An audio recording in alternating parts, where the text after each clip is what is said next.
Hey everyone, welcome. My name is Ismael Rivera, and I am here joined today with Pastor Alvaro and Doris Rodriguez. Welcome, guys. Thank you. Thank you for having us. How are you?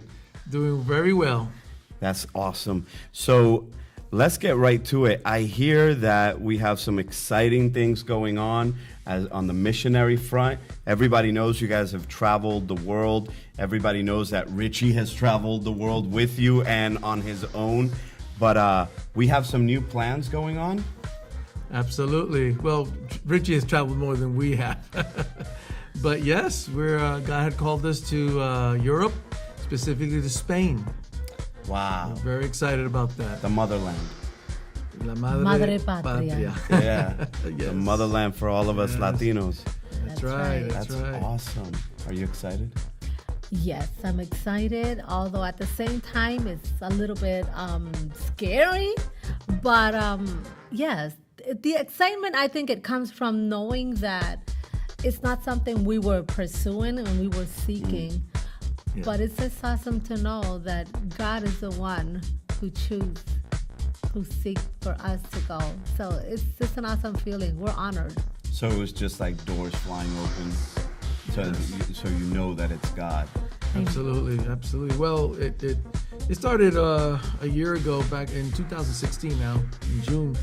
Our FMD District Council, we had a missionary she's Peruvian, missionary to Spain, and she works at the seminary, Asambleas de Dios, and we invited her to go to Jacksonville, our church, Agua Viva, and afterwards I noticed, asking us questions, and I think I know where this is gonna go.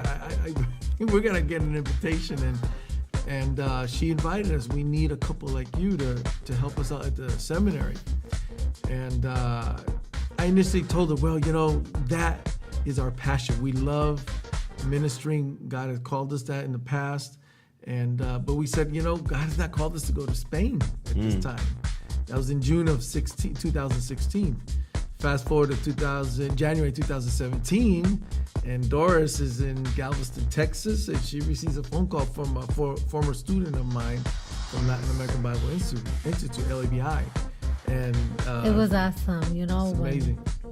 At that moment, I was really busy, but the phone starts ringing, and you just think, oh, this is cosa mia. This is something, it's just my mind.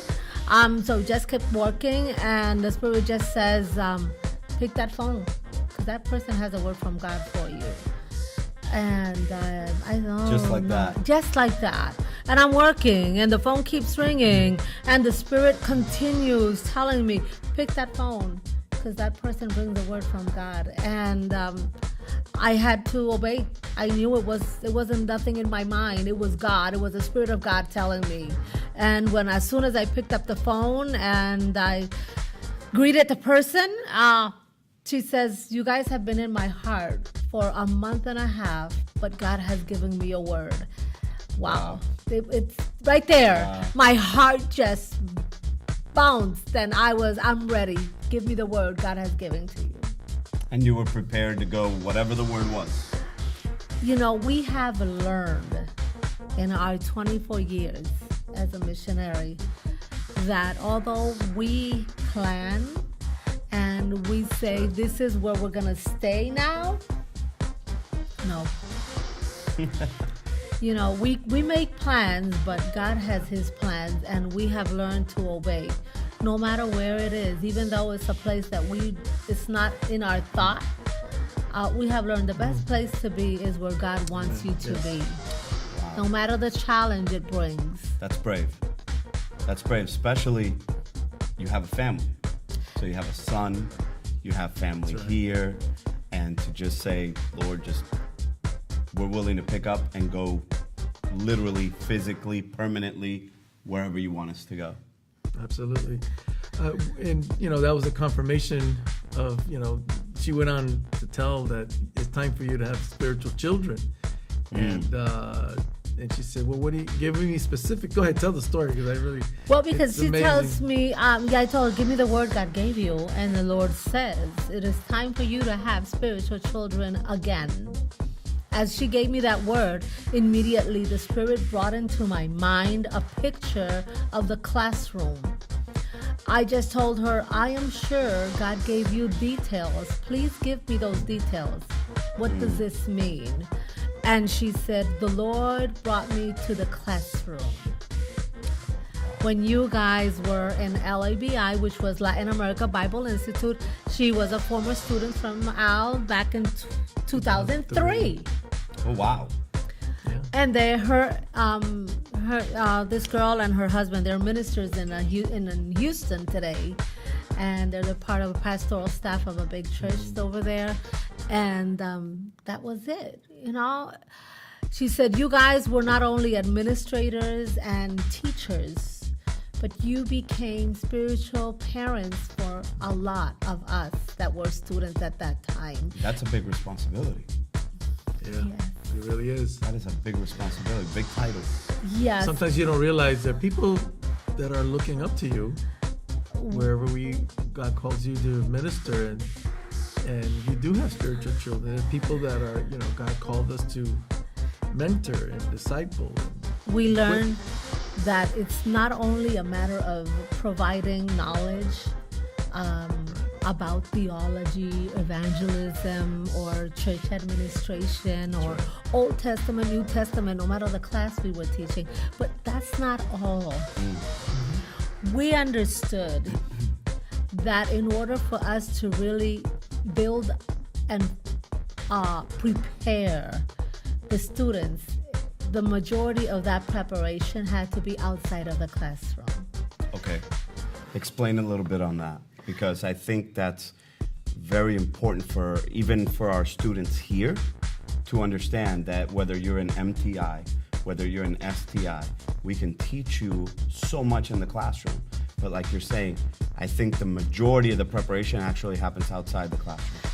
Yes, at that time when we were in San Antonio, Texas, we lived on campus, and our home was always open. And there many evenings they would just come and knock on our door. Probably, I recall, especially there was one, he loved coffee, so he would knock on the door and say, Sister Doris, ¿cómo está? He said, yeah, I'm doing good. Come on in. And he said, tiene un cafecito. And they love her cooking. It all started Puerto with Rican that cooking cafecito. among Mexicanos. But And Yeah. and when we noticed, somebody else knocked on the door. Come on in. And somebody else knocked on the door. There were times we had 15 kids in the living room. Wow. And we were they just further questions about teachings that Al had brought up in his hermeneutics Extended. class. Yeah, we talk about ministry, we talk about the Bible, theology. It happened naturally, which was nice. Yes. And learning I think that was powerful. our passion is that we need to be transparent. I mean, a teacher who wants to do that impact can't just remain with the classroom setting. Okay. I agree. I think I see where you're going with this. It has to be more than that. And in Puerto Rico, we live that experience. In Texas, we live that experience. We have still, although it's been 13 years that we're out of that area in teaching Bible school, not because we want it, because we love it. God had another plan for us. And the impact that for the honor and glory of God we've been able to have in these students, that today they're ministers, pastors, evangelists. They still call us. They still try to find They invited to advice. to their weddings. We married a few, and Wow. to that point. So it's really an honor and a privilege to be able to be mentors, and even friends that we met, they weren't our students, but recently or last year he wanted me to be his mentor over the phone in Texas. So it's wonderful. So, to know that God can use our lives in that way, impact that way. And now he wants us to do it in Spain. Wow. So you're going to have Spaniard spiritual children that'll be knocking on your door for good Puerto Rican cooking in Spain and coffee. Yes. Yes, and we're going to be open. Yes. We want to be able to listen. A lot of these students, these are resident students, the same in San Antonio, the students that are away from home. A lot of our students were from Colorado at that time, New Mexico, and all around Mexico, and others were from Texas. They were from home. And they already took that big step to respond to God's call to get ready. And it's sad that sometimes people don't realize that they can't be by themselves. God will take them to that place of preparation, but really it's more than just receiving the teaching from a classroom. It's what we can show them through our life as parents, as a married couple, what they see during everyday life.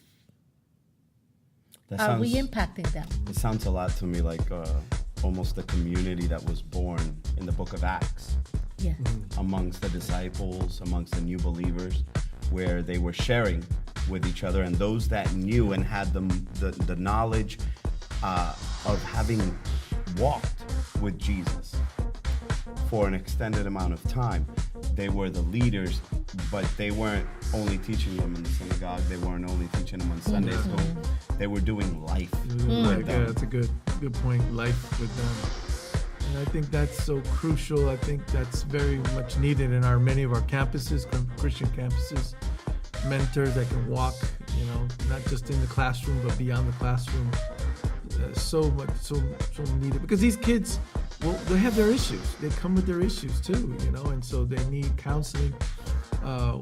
There's the missionary I mentioned from Peru. She there at the seminar, in La Facultad de Teología it's called. She does counseling, and she lives on campus, so she's there. We've seen her up until 9, 10 o'clock at night, one after another, giving counseling to these young people that are preparing for ministry, and so they need help. She told me we need help, and so she was so elated when we told her God spoke to us. He heard your prayers. He heard the school's prayer. We're on our way. Let me tell you, Ismael, our youth that are called to ministry, they're going to battle.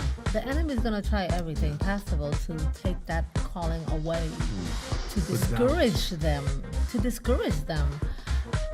How many, our son Richie, how many young people he has listened, that they come up to him and just to share, he sees sometimes, even though in college and Bible school, but they feel lonely, or the enemy makes them feel with a very low self-esteem, they're not worth.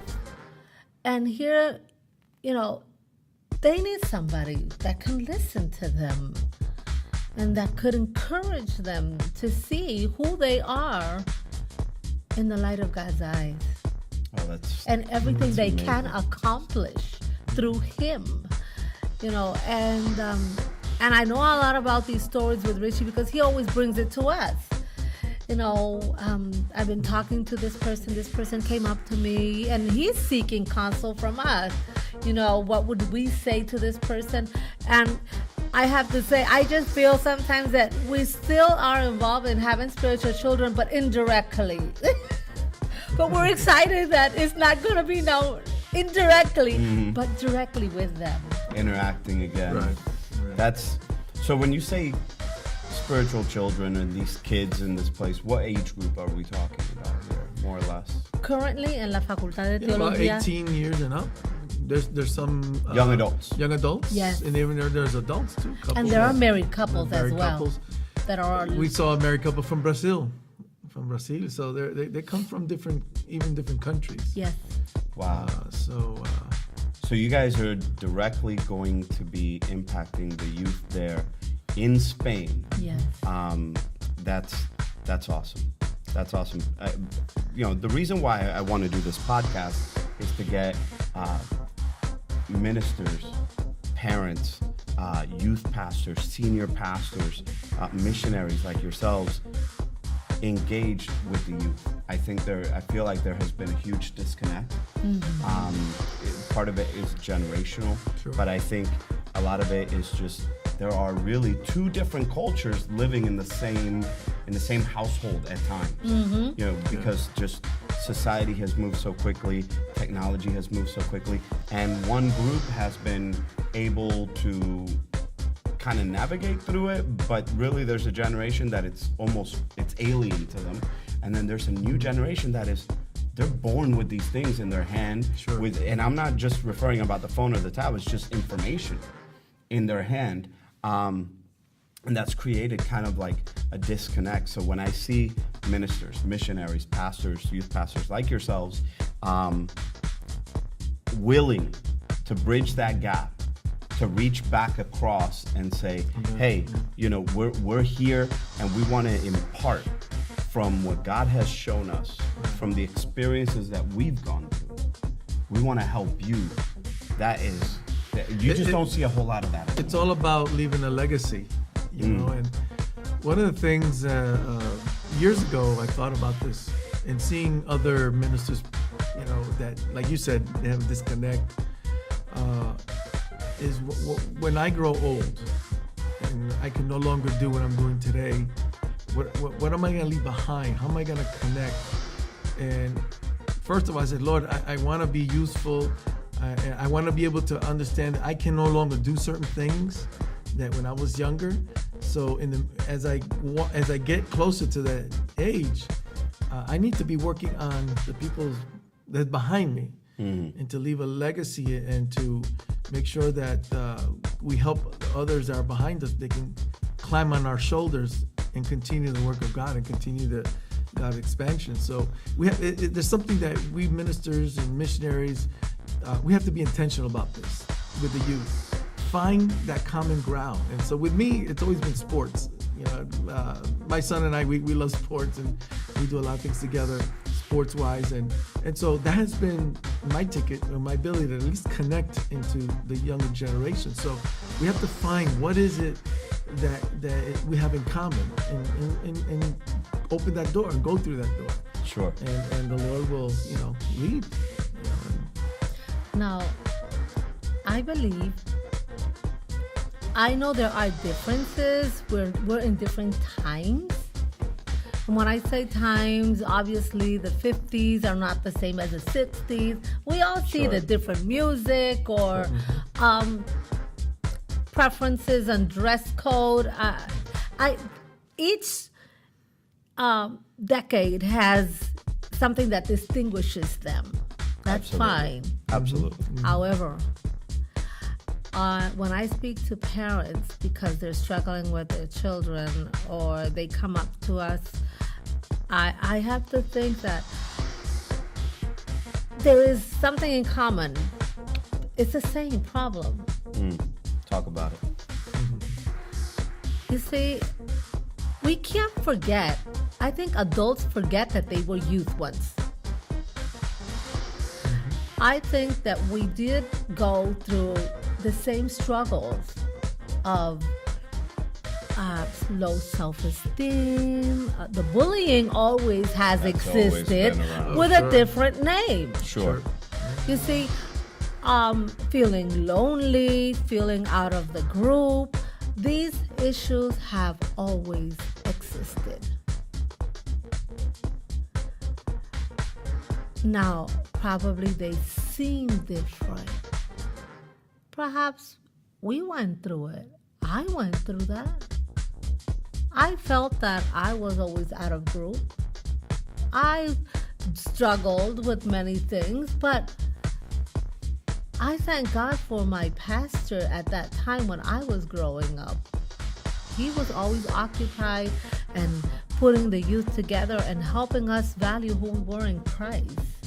And he was always there, encouraging us and, what's going on today and how's everything. And when we started, kind of in that age of adolescence and you start falling in love, quote unquote, it's not really love. I discovered that late. Puppy love. But he didn't reprimand us. Those are normal stages. Sure. He understood that. And I thank God for a pastor who could not always just point a finger and say, you cannot do this. Yes. My mom was the one who did that all the time. But there was somebody who taught me to see things different. I feel like I still remember everything like if it was yesterday. And it's been a long time. I wonder, as you mentioned that maybe ministers that don't connect the youth, maybe they feel intimidated. I can't connect. We're from a different generation. And I don't think youth are looking for older, their parents or their leaders, older generation, to try to be like them, but they need leadership. Yes. They just connect with their lives. We're different. I agree They need with you somebody so who much. feels they will feel more comfortable if you are real with them. Tell them what you went through. Absolutely. We've all You're known not both. Superman. Don't make up that you're I'm not a Wonder Woman. I went through the same thing you're going through. I think sometimes maybe we make the situation worse by pretending that we have always been so good, that we have always been so godly. And it leads these young people to think, well, how far off the mark am I? There you go. Maybe there is no hope for me. But I've discovered, like you, Pastora Doris, that when you're open and you're honest with them, instead of criticism, what you get in return is a lot of open hearts, where they're now willing to listen to what you're telling them, because they feel, especially if you don't just say it, well, when I was younger, I went through that. You just need to get over it. No, you got to empathize some. And listen, when I went through it, and I was in my room. I didn't want to come out for 3 days. I didn't want to talk to my mom. I went through this. I got bullied in school. I got made fun of because of my accent. And when you're able to share with a level of with emotion, showing them, listen, you're not. I can't just tell you to get over it, and you're gonna get over it. You need to process this, and it may take some time. And I think young people, whether it's in junior high school, or young adults like the ones that you've been working with, we all go through these different stages. And you're right, it's been around forever. I mean, Joseph in the Bible, that's some extreme bullying right there. By From his own. by his family, right? Flesh and blood. David is another one that comes to mind. His brothers, how they look down on him. So this has been going around. I think what happens now is that it seems like it's escalated more, and perhaps it has, because we hear about it through news, through the internet, through social media. Instantly. And let's be honest, people, the more people you're exposed to, the more chances you have of being hurt by more people. I believe that innately we all have the goodness of God inside, but like the Bible says, some choose to ignore it.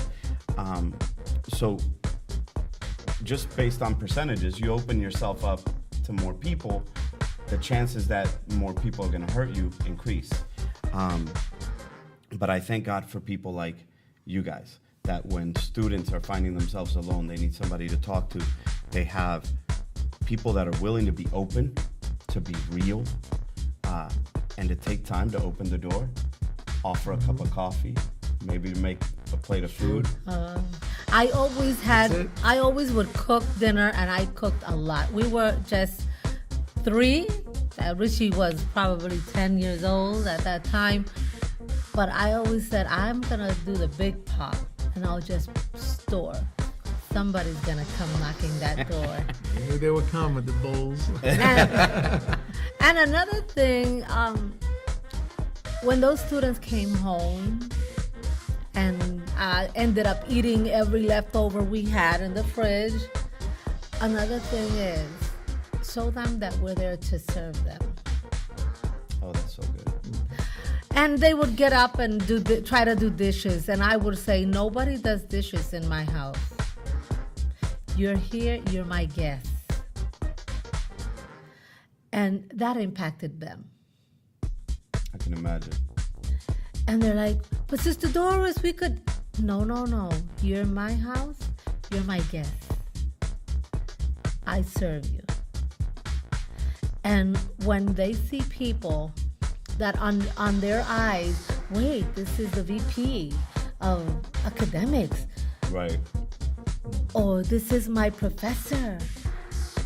You know, they are just impressed. They said, that's what Jesus called us to do. That's what Jesus That's did. why I tell you, this is why I believe Wash their that feet. you're called As a to servant. impact their lives, not by what you say, with your actions. Ah, that is so good. That is, and you know what? That is perfect, because that's what we're talking about, is taking actions, something that you've done and something that you're willing to do again. So now you're going to Spain. So now I want to kind of flip the script and let's talk about what we're going to do to help you get there. Because as FMD, if you don't know, if this is the first time that you've heard of this, we have, as FMD Youth, we have adopted Pastor Alvaro and Pastor Doris as one of our missionaries that we're going to sponsor and that we're going to support while they're out there in Spain.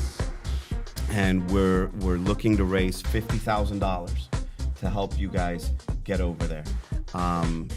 Now, you have a website.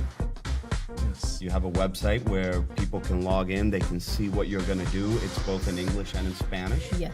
Can you talk about that for a second? Yeah, it's alvaroanddoris.com, and there's links where you can give, and also the commitment form where they can fill out. It's there, and a little bit of where we've been and where we're headed to Spain and what we're going to be doing. So we're very grateful that God has given us this opportunity. We're humbled by it. We really are. We look at ourselves and say, Lord, who are we to give us this honor, you know? And so we're very thankful that God has opened these doors, incredible doors, to serve now in Spain, where she said we were not looking for this. We were surprised, but delightfully. Sure. And we are so thankful for the youth, Yes. for FMD youth. You guys are awesome. Amen. I mean, They really are. how God brought us to Florida, we had no idea of what was going to happen, but now we understand, because you guys, the youth of FMD, are powerful. Amen. Mighty in God's And hands. when they say we are going to do something, they love honoring God and serving God and making everything possible so that the gospel can reach everywhere. You know, I couldn't agree with you more, because having been a part of Speed the Light of STL in these last 3 years, we have seen how these young people, who many call a selfish generation, a self-centered generation, egotistical generation, but what we've experienced, because of course there are those that are that way, but what we've experienced is that some of these young people are willing to go above and beyond to give out of their own pocket so that someone that they may never ever meet would be able to meet the Jesus that changed their lives. Amen. And I absolutely love that. And I know that Richie, your son, has been a huge part of that. He, if you don't know, he runs our Ambassador and Missions program here at FMD Youth.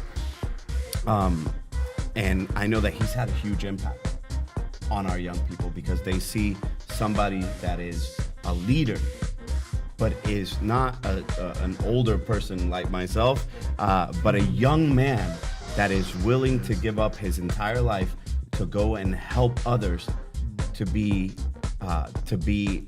found in the hands of Jesus, to be reached by the gospel. And, I applaud you guys as parents. I applaud you as ministers. I applaud you as missionaries. Thank you for everything that you've done. And thank you for everything that you're about to do. Because you guys have made a huge impact on our young people here and on the pastors here. And I know for a fact from Sarinet and my part, we are very grateful to God for the opportunity to have met you and for the impact that you've had on our lives. We love you very much. Thank you so much for what you've done and for what you're going to do. We're excited to keep up with you. Thank you. We're grateful for FMD and all the support and love that in such a short time.